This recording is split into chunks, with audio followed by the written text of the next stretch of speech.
Good afternoon, Cologne. I think so far we had a lot of great sessions, and we'll do our best. And honestly, I have no doubts with these two great panelists that we will also have a great last session of the day. So very happy to be here. Today, as Elvira mentioned, we are talking about channeling success, and more specifically, I want to learn from my two awesome panelists what strategies to use for selling on retail and marketplace sites. So, as you heard, my name is Jean-Baptiste Collet, just known as JB at Akeneo, and I'm CSM. And I'm happy to have with me Anastasia and Violette. Please, a round of applause for the two panelists.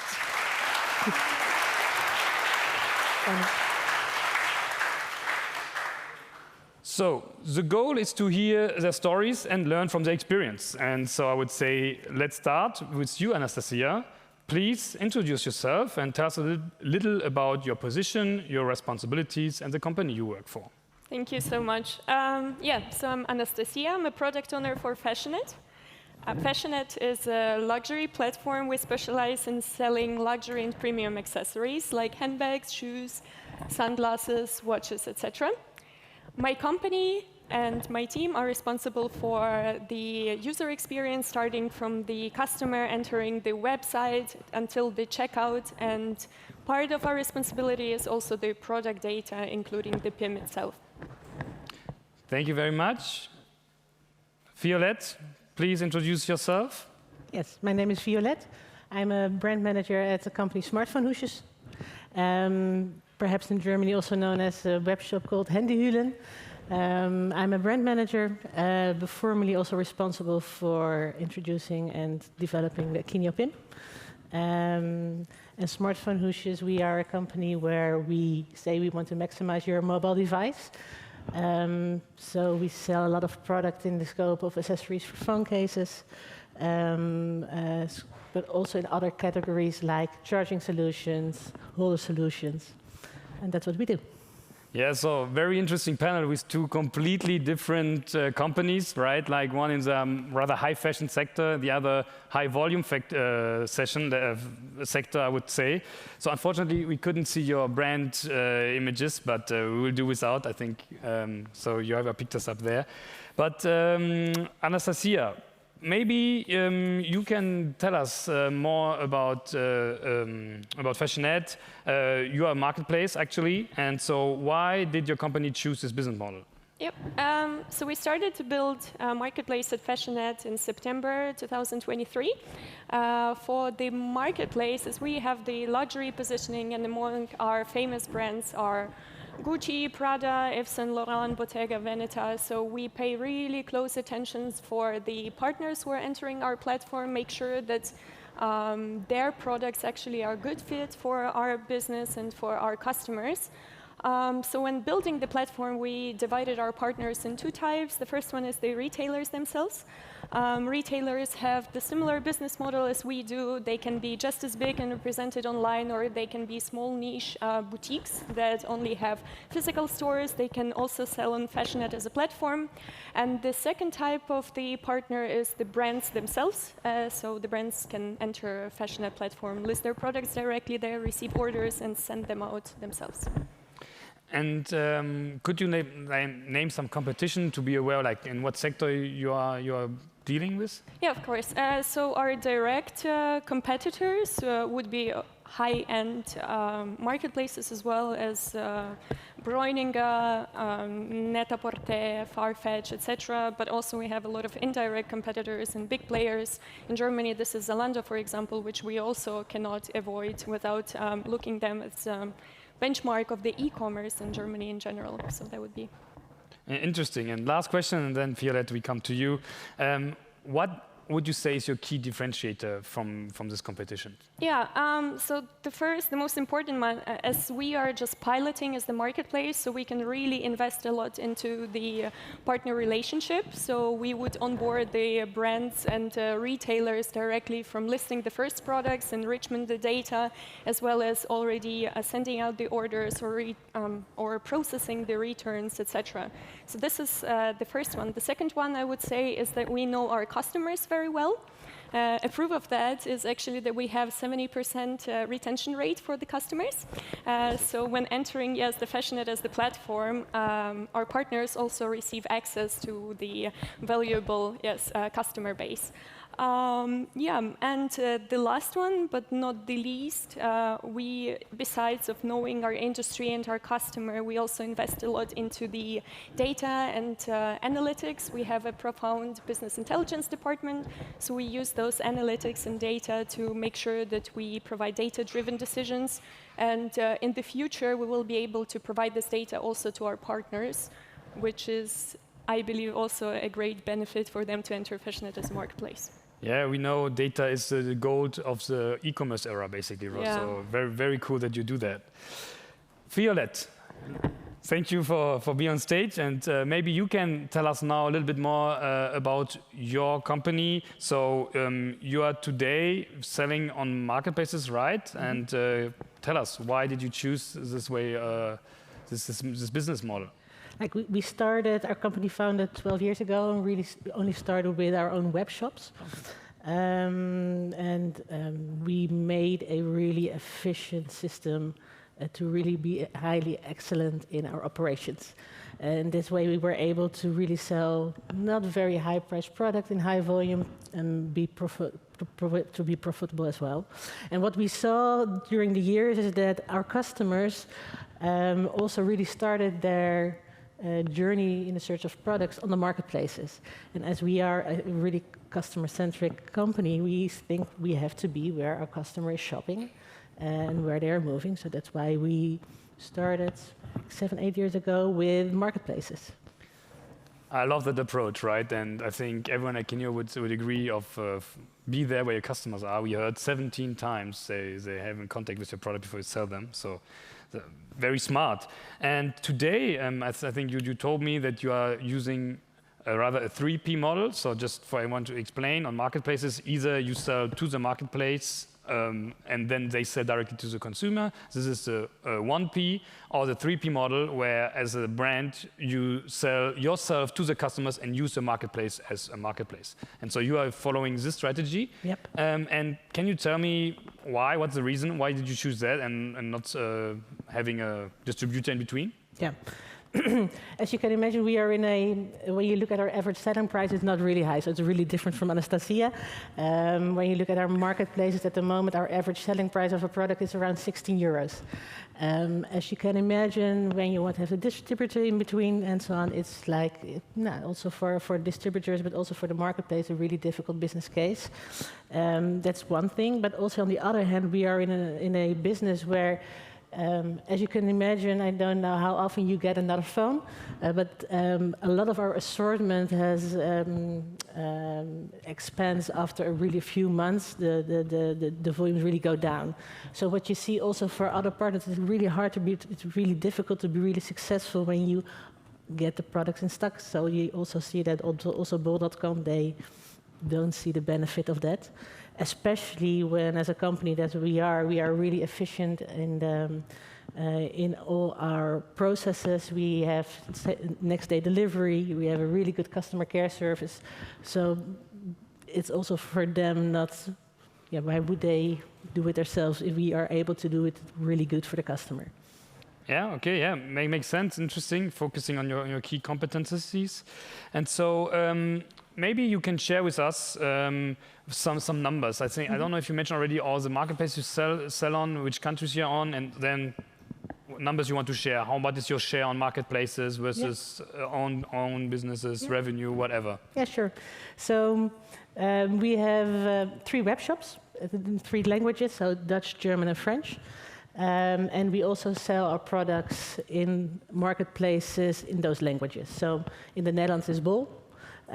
Germany, Kaufland, Amazon, of course, and in France, Cdiscount, Fnac, and also some smaller, we call them local heroes because they're not the big volumes. As a company, we do over 2.5 million orders each year. We have 20,000 SKUs, and when you look at marketplaces, we think that we are going to cross the 1 million orders a year with marketplaces only. Okay, so 1 million out of 2.5 approximately on marketplaces. Yep. Okay, that's quite a big share. And is it increasing? Yes. Okay, so Yes. gaining in importance. Yes. Okay. Anastasia, maybe from marketplace perspective, would you want to share some numbers with us? Yeah, I will kick off with the core business numbers. So I would say that fashionette generates the revenue of 160 million euros per year, with the average order value is well above 300. We are also represented in 8 countries. Best selling is, of course, DACH region. For the products that we are selling, the most popular category is, of course, bags, following with shoes and sunglasses. And we have 30,000 active SKUs in our core business. And with the start of the marketplace project since September last year, we have already received 15,000 SKUs from the marketplace project. So we are measuring our success so far by creating more new products, delivering them to the market, and growing every month. So. Okay, impressive numbers. Thanks for sharing. So now maybe let's switch over to challenges and strategies to success. And I want to start with you, Violette. What are the biggest challenges for your business model, and what are the strategies to overcome them? Yeah. There are a few challenges that we have to overcome. So the first thing is that we are in a business where there is not a lot of brand awareness, but there's also a lot of competition. Really, also when you look, for example, at Amazon and when you want to have a phone case for your iPhone 13, I think there are 50,000 SKUs that you can choose from. So it's really important also that you have your products of your own brands, because that's really important to overcome also the price problems that there are. So we have launched a few years ago 3 private labels that we are selling. So that's one of the biggest problems that we have to have. You must have really good products that are unique and that you can only sell at the marketplaces yourself. So that's what we did there. And on the other hand, because we are in a low average value, a low average selling price market, we really have to be cost efficient. So what we did is that's what our company was founded on, to really be cost efficient, really make sure that all your processes are in place. Of course, with the PIM and the product information, but also our warehouse, also our customer service. So that's something that we are really focused on to really be efficient in our company. So yeah, those are really 2 really big things that we needed to fix to be really successful over here. Yeah, so identifying the key areas and being extremely good in these ones, like having excellence in these areas. Yeah. Oh, and what I forgot to mention, what you also see is that you not only must be very efficient, have your good products, but you also really have to understand the marketplaces and to really understand also what are the customers need their information to be successful in the marketplaces, and also really to be on top of the game of all the changes that are happening on the marketplaces. So what we did is we have a team with merchandising that really focus on the marketplaces. And what they do is they focus on the most important part of our assortment, and they really make sure that the content and everything around the product is optimized for the marketplaces, so that we can stay on top also of our game. Yeah, so this goes a little bit into my next question, because I would like, since we're at Akineo, is what does product data play, or what role does product data play in this winning strategy? Yes, it does. When you look at our entire catalog, there are 20,000 SKUs. And when you look at our sales, a very large share of our sales come from the long-tail assortment. So it's really important to have all the data there, to have really efficient processes to make sure that everything goes through. Because if you are not doing it well, you get a lot of complaints, and then you're really messing up on the marketplaces. So that's why it's really important to have, for the long term, to really be efficient and be correct, but also to really have a look at what is needed and on product content and database on your focus assortment. And what we do within our company is we are default making a really good catalog in Akineo, but if it's needed, we really adjust the content to make it really marketplace proof. Okay, yeah. So I think we heard it earlier, right? On the long tail, you can maybe be more generic. I think we heard it from the Google panel, and on the core products, you have to really put your efforts in. Your efforts in it. Yep. And so you mentioned in our preparation that you're selling all the products on all marketplaces. As you mentioned, you will focus on the main products per marketplace. So the question that arises, how do you avoid channel conflicts? I mean, the same products will be available on different marketplaces. I think it might might create some issues internally, right? Yes, it does. So what we did for our own brands, we are actually often our own competition on Google with our own brand on the marketplaces as we are for our shops. So that is difficult, and we haven't found a solution yet. Okay. So sorry, I can help you on that, but it is difficult. But on the other hand, that's why we really invest in our own brands, that we do not have pricing competition on the marketplace platform. Okay, so being a brand is helpful on a marketplace to avoid Definitely, yes. price. Okay, makes sense. And so, Anastasia, let's talk about you. And maybe you can explain us a little bit what are the biggest challenges for your business model, and again, also what are the strategies to overcome them? Okay, so for building the marketplace, I would say the challenge number one from business perspective is actually acquiring new partners.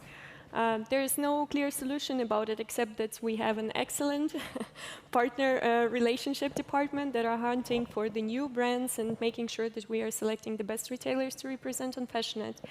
From the technical point of view is, of course, adapting our system for the external products, for enriching the data of the products externally, as well as channeling the orders and fulfilling the orders, and yes, the entire technology communication with the partners themselves. And the product related is, of course, the product data, the most important part. Currently, how we are trying to work with the product data to improve the quality. We start at the beginning, we start working with the partners themselves, so we try to onboard them how to present the best product data quality to us.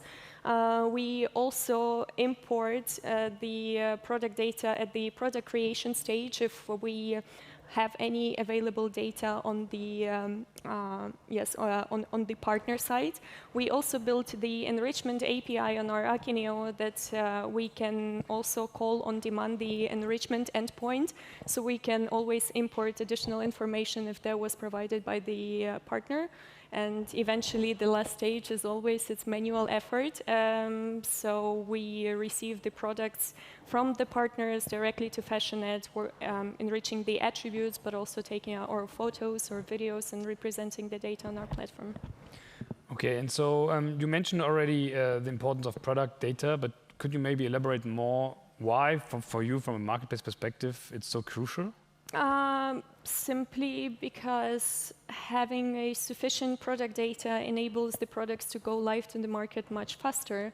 And for retailers or for partners to sell on our marketplace, this directly correlates with the conversion rates. And also one of the other key points that is often overseen is the amount of the operational effort.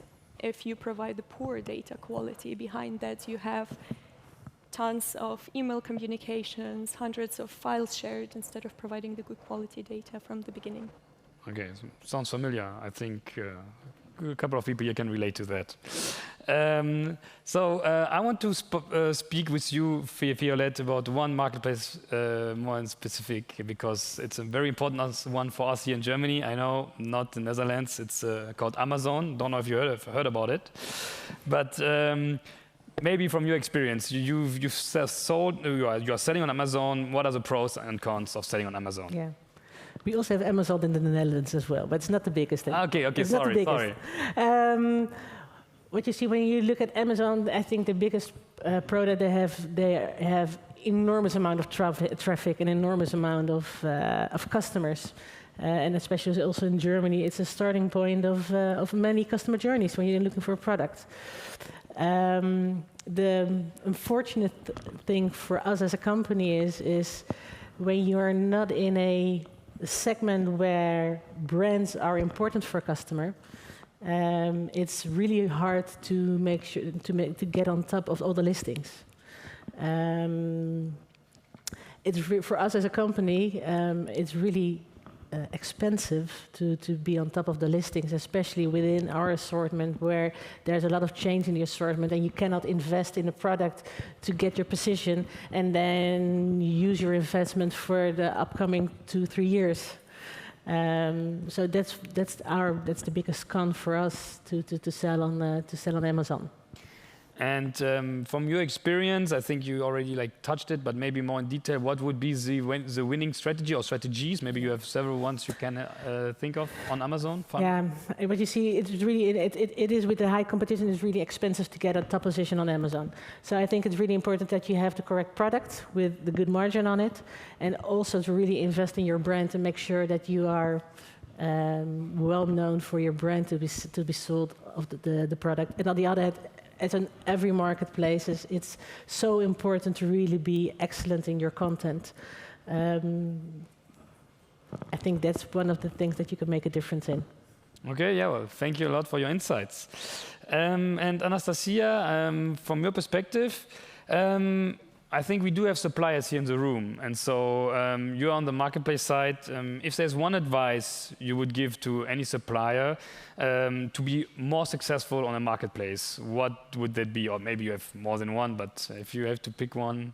I would just support Violet here. The better the product data, the better content is, the more successful you are to be on the marketplace. Okay, well. Sometimes it's easy. Yeah. So, sounds very easy, sometimes, right? yeah. You just have to do it. Okay, so we are coming to an end. So we have the 2 last questions here, and I will start with you, Anastasia. So what are the topics you are focusing on in order to be successful over the next year? So what are the topics you see upcoming you should be aware of? Yeah, so we are working strongly on our luxury positioning. So we want to build fashionette more as a brand on the German market, but also outside of Germany. We are working on the success of the marketplace project to acquire more partners, but also to ensure that our system is more agile to receive more and more partners.